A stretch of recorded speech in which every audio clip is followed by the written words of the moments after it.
I reckon that the problem with the human species is that of intolerance and lack of originality in self-disposition. That is the reason I have learned not to put my trust but mutual distrust in people. It does saves me the psychological dangers of possible disappointment, but with deadline blues, I don't really need that principle. On DLB, someone has a relationship to lead and keep, and the person is sincere and proud of their affair. What does the LB do?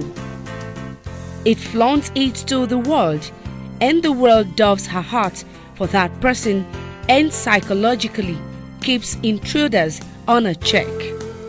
You can't beat the confidence. To feature on DLB, the lucky person must be faithful and devoted to his or her partner. It is a serious business and we treat it as such. Deadline Blues, a seal inviolable. Hello, listener. You are welcome to Deadline Blues, otherwise known as DLB. In case you are tuning into the program for the first time, we welcome you specially. Yes, it's terrific to know you are on the other side listening in.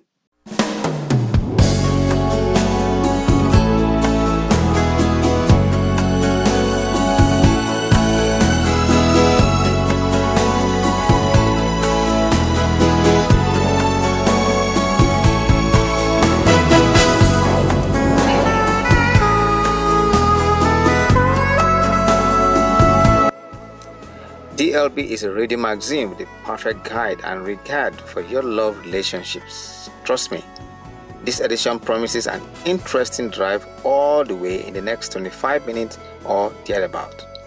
In it, we will talk about courtship, counseling, and of course, love notes of the then and now. Once again, you are welcome to the show. My name is Solomon Etuk.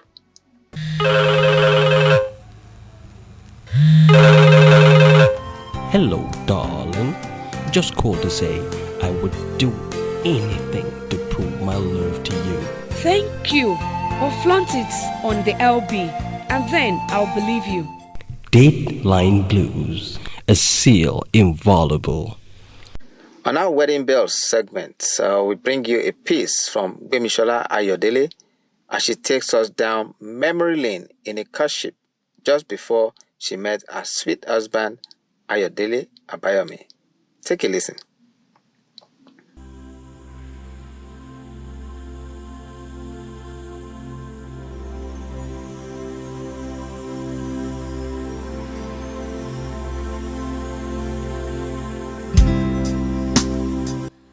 I met my husband in church.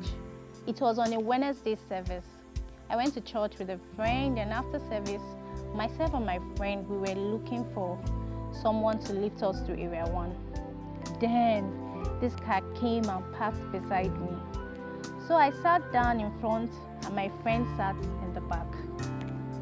After the guy dropped off my friend at Tapo Bridge and we were heading towards Area 1, we started talking. He asked for my name and I told him.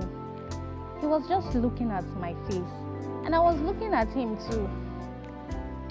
But there was something I thought about him that day. But you know, as a young lady, I just look at him and I did not need to show my feelings, you know, as ladies. So when we got to Area 1, I was about to alight from the car when he said, no, let me take you to your house. I said, no, you can't take me to my house. He said, please, let me take you to your house. I said, okay. So he took me to my house, and then when I was about to alight, he looked at me and I said, why are you looking at me? So he said, please, can I check your phone? I said, my phone? He said, can I see your picture? So I gave him my phone, and then he was going through the pictures. He would check and, is this you? I said, yes. He would say, wow, is this you? I said, yes. He would say, this is lovely. I was just wondering, what kind of a guy is this? So after checking my pictures, he gave me back my handset, and then we departed. I said, fine. Okay, he asked for my number. I was feeling reluctant to give him my number because I just met him on the very first day. So I just gave it to him. There's nothing wrong with meeting a friend. So I gave him my number and I went to my house. After 3 days, he called. Will you be in church today? In my mind, I said, which one is this church friend again?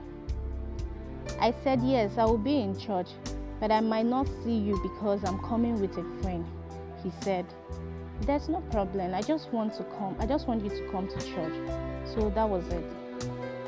I got to the church that day and he called me after service. We chatted. It was just like more of a friendship. So I lost contact with him for 2 months. After 2 months, I was going through my handset. I saw the number again and I said, this old friend of mine. I can't even hear from him anymore. Something was just pushing me to call. But the woman in me was saying, why would you call him? He should be the one to call you. Or maybe doesn't even care about you or something. I said, But things was just pushing me. Call. Just find out how he's doing. So I picked up the handset. I tried the number. When I called, he was like, sorry, I had an accident. I lost my phone and I've been trying to call you. I thought you had relocated, just to walk around since he does not really know my flat because it was all these high-rise houses in Area 1. So he has been looking for a way to get in touch with me. So I said, well, I did not call to waste my credit. I just called to say hi. He said, no, I'm going to save your number. So that was it. He started calling me that day. We started seeing as friends, He did not really sit down to ask me out. I like you, like how relationships work. Will you be my girlfriend? But there was a wonderful day I can never forget in my life.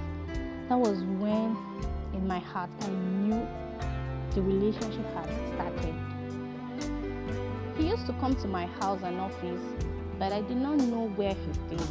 So there was a particular day when I said, can I visit you? He said, yes, I live in Lugbe, here in Abuja. I said, okay, let me find time and come to your house. It was the very first time I went to his house and he kissed me. After kissing him, I felt something different. It was just as if the feelings were so special. It was the very first day I went to his house and he kissed me. He was asking me, why are you crying?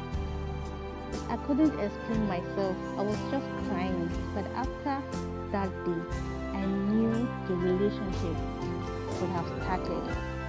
We started from there. I dated my husband for 2 years and 6 months before we got married.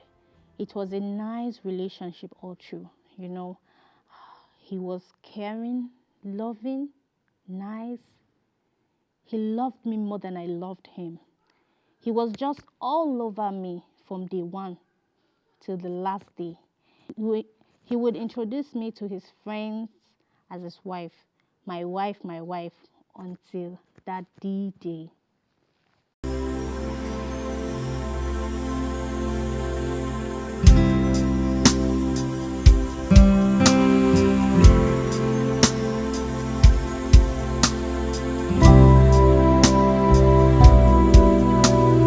That piece was read from our studios by Elizabeth Awaje. Thanks, Ellie, and many thanks to Mrs. GBEMISOLA AYODELE for writing it.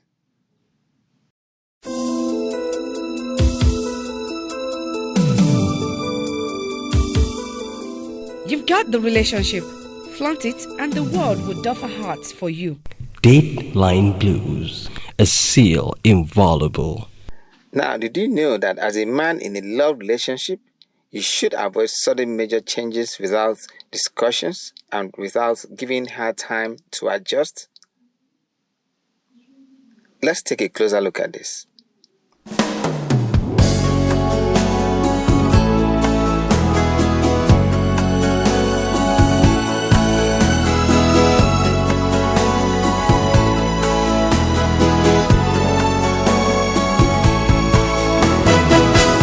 Yes, you are the man, but when making decisions as a couple, there are certain aspects you should take into account if you want to guarantee the success of your relationship and avoid conflict. The decision-making question must be a serious one as it concerns your spouse, the children, if any, and of course in-laws, if you have married, that is. Issues like living together, spending time with each other's family, getting married, having children, children's education, private times, infidelity, and of course, a change in jobs, a long-distance relationship, or a house move, more often than not require some tough decisions. Now that you know the kind of decisions we are talking about here, you would have to take note of the following to guarantee a comfortable transmission to your partner as a man. Take the time you need to decide. Assess the entire situation before making a decision. Make it a shared process. Be respectful. Avoid assuming what your partner believes or thinks. Leave third parties out of your discussion. Very, very important. Leave third parties out of your discussion. Indeed, relationships can be confusing, and knowing what to do about decision making is not always simple. Decisions we make at challenging times are often choices that will determine the fate of our relationships. It's actually a test of the solidity and harmony of your union. So avoid sudden major changes without proper discussions, especially as a man in a relationship. Need we say more?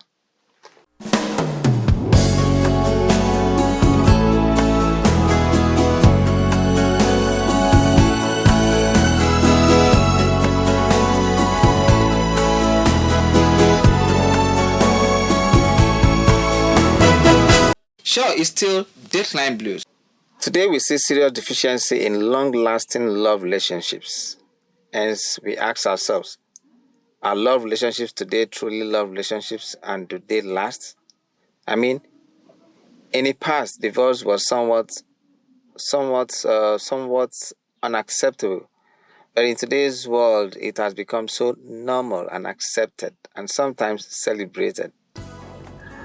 Well, on our flashback segment at this time, we reckon that the frequent breakups in love relationships today is principally due to the fact that couples more often than not no longer establish their love on the foundation of courtship, which used to be a more private and unceremonial affair. For instance, before now, a man would meet with several men with their parents present to cut the pickings down to the most suitable match for marriage, which heavily relied on factors such as financial and social status. I mean, when a young man decided on the man she wanted to see exclusively, the activities as a couple took place either in the household or at social gatherings.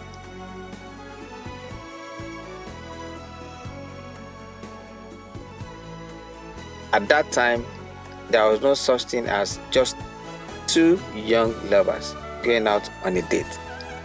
The affair was often seen as beyond the couple.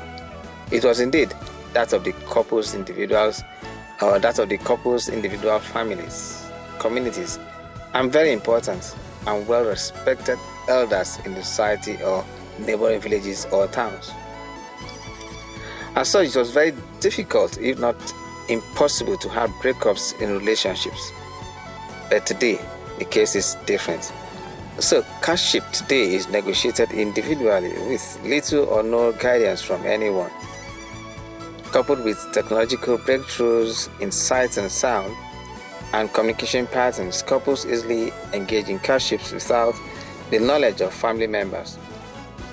Hence, a man and a woman can today get married without the consent of their families.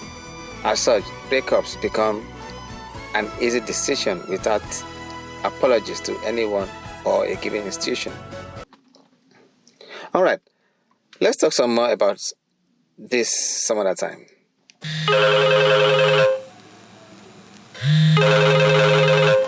Hello, darling. Just called to say I would do anything to prove my love to you. Thank you. Or flaunt it on the LB, and then I'll believe you. Deadline Blues, a seal inviolable. At this point, we have to bring the curtain down on this edition of the program. It was nice bringing it to you, and certainly you enjoyed every bit of it. This has been a production of Ultimate Concept Communications.